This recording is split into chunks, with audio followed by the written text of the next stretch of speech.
হরে কৃষ্ণ। আপনারা জানেন কি ভগবান শ্রীকৃষ্ণ তার নিজের বোন সুভদ্রাকে জলে ফেলে দিয়েছিলেন? আসুন জেনে নিই।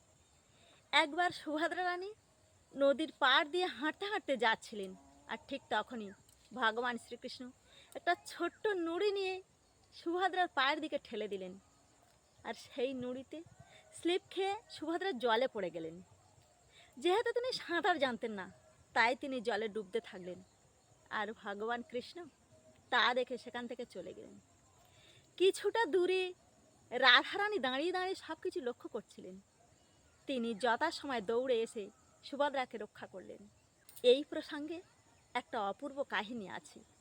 বলা হয় যে রাবণ যখন সীতাকে হরণ করে নিয়ে অশোক বাটিকা বনে রেখে এসেছিল, তখন বিভীষণ পুত্রী ত্রিজটা এই পরিস্থিতির মুখে সীতাকে নানা রকমভাবে সহায়তা করেছিলেন, যা দেখে রামচন্দ্র খুব প্রসন্ন হয়ে ত্রিজটাকে কথা দিয়েছিলেন যে পরজন্মে অর্থাৎ দাপর যুগে সে তার বোন সুভদ্রা হয়ে জন্ম নেবে, আর দাপর যুগে বিভীষণ পুত্রী ত্রিজটা কৃষ্ণের বোন সুভদ্রা হয়ে জন্ম নিল।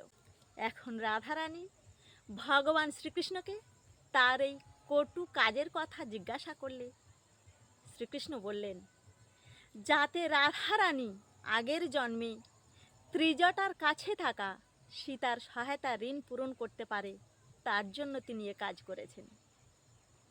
আর তিনি চান যে রাধারানী যেন এ জন্মে কোনো ঋণের ভাগিদার হয়ে না থাকেন।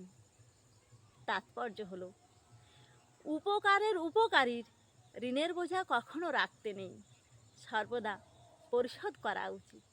হরে